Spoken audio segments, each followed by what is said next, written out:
साथियों, संतानहीनता दुर्भाग्य की बात नहीं।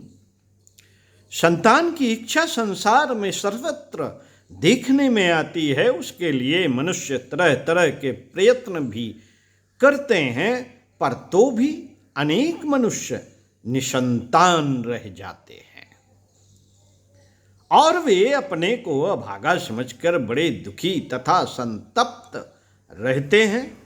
यह एक बड़ी भूल है। यह एक बड़ी भूल है। खासकर हमारे भारतवर्ष में तो संतान न होने की को इतना बड़ा दोष मान लिया है कि बड़ी बड़ी हानियां होती हैं, उससे बड़ी बड़ी हानियां होती हैं। संतान प्राप्ति के लिए अनेक व्यक्ति अनुचित उपायों का भी सहारा लेते हैं और तब भी सफलता न हो तो अन्य के बालक को दत्तक लेकर मन की साध पूरी करते हैं। संतान से जो इच्छा किन्हीं बिरलों की ही पूर्ण होती है।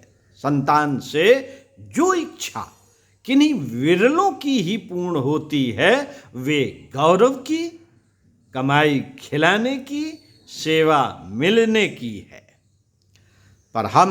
पर आज के समय में ऐसे सपूतों के दर्शन दुर्लभ हैं। बुढ़े माता पिता को एक भार समझा जाता है, उनकी मृत्यु की प्रतीक्षा की जाती है। जवान बेटा घर का मालिक होता है, बुढ़े के हाथ में कोई शक्ति नहीं रहती, वह पराश्रित हो जाता है। अपनी इच्छा पूर्ति के लिए कमाऊ बेटे के मुंह की ओर ताकता है। उसकी टेढ़ी भवों को देखकर सहम जाता है। चौपाल की चर्चा में बुढ़ों को ही बाप कहा जाता है, पर व्यावहारिक रूप में बेटा बाप बन जाता है और बाप को बेटे की तरह रहना पड़ता है। जवानी के नशे में अक्षराज के बेटे बाप का अपमान तक करने में भी नहीं चूकते। जो बड़े मंसूबे बाप बांधा करता था, बेटे से जिस व्यवहार की आशाएं किया करता था, समय आने पर वह बालू का महल बिस्मार हुआ दिखाई देता है। किन्हीं विरलों की ही यह इच्छा पूर्ण होती है। कुछ कारण ऐसे हैं जिन्हें केवल भ्रम कहा जा सकता है, जैसे यह ख्याल करना कि बेटे से हमारा नाम चलेगा। इन पंक्तियों के पाठकों से हम पूछते हैं कि आप कृपा कर अपने पूर्वजों के पीढ़ी दर पीढ़ी के हिसाब से नाम बताइए। 3, 4, 5 पीढ़ी से अधिक ऊपर की पीढ़ियों के पूर्वजों के नाम शायद ही किसी को याद हों। जब अपने ही पोते पर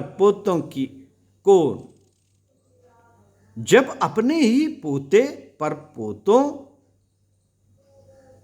का नाम याद नहीं रहा तो दुनिया में तो संतान द्वारा चलेगा ही कैसे। यह दुनिया ब्लैक बोर्ड की तरह है, जिस पर बार बार अक्षर लिखे और मिटाए जाते हैं। खेत में बार बार बीज बोए जाते हैं और बार बार फसल काटी जाती है। हर बरसात में असंख्य बूंदें पानी की बरसती हैं और अपने रास्ते चली जाती हैं। कौन किसे याद रखता है? कौन किसे याद रखता है? दुनिया की याददाश्त इतनी फालतू नहीं है कि वह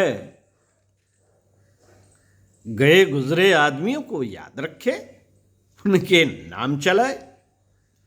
सृष्टि के आदि से आज तक असंख्यों मनुष्य हुए और मर गए। उनकी संतानें मौजूद हैं, पर नाम याद रखने का किसी को अवकाश नहीं।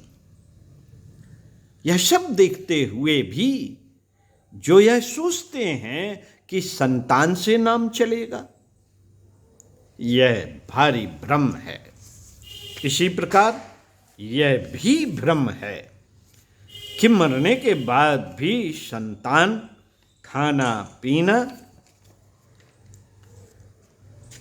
परलोक में पहुंचाया करेगी। हर आत्मा स्वतंत्र है, उसे अपने कर्म का ही फल मिलता है। बेटी की रोटी से परलोकवासी आत्मा का पेट नहीं भरता।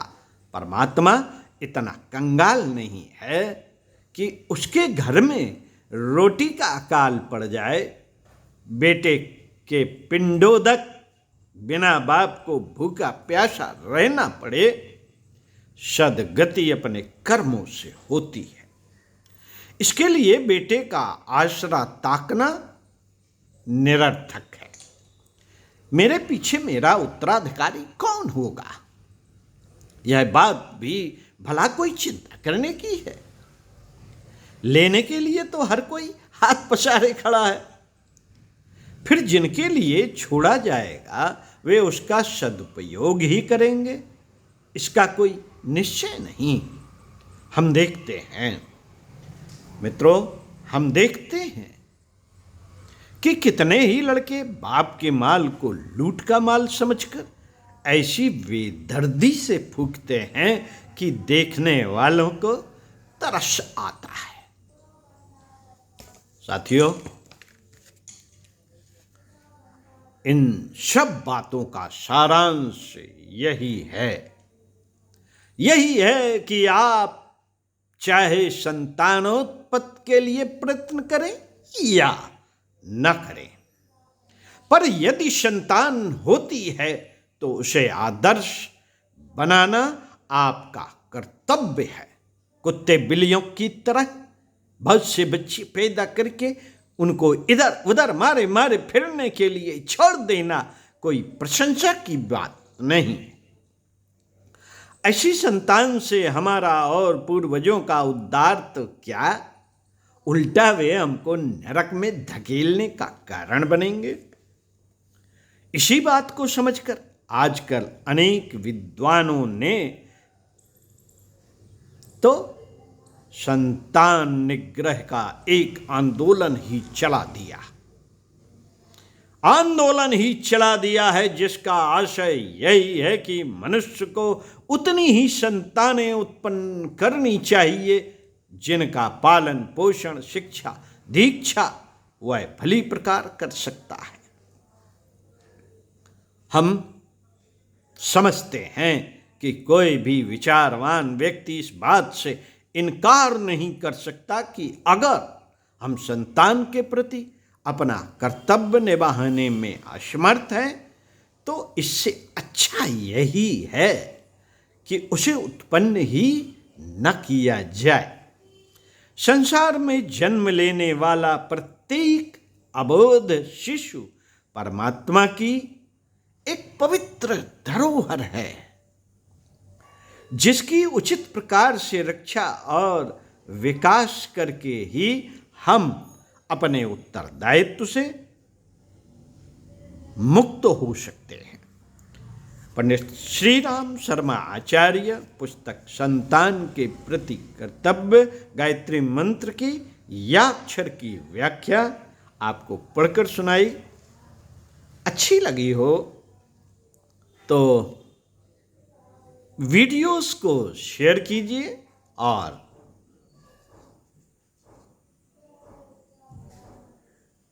हमेशा एक निश्चित समय बनाइए जिसमें स्वाध्याय सत्संग चिंतन मनन की व्यवस्था की जा सके। तो पढ़ते रहिए कुछ अच्छा और सुनते रहिए कुछ अच्छा। इन्हीं शब्दों के साथ हम अगली पुस्तक इसी क्रम में आपको पढ़कर सुनाएंगे। ओम शांति।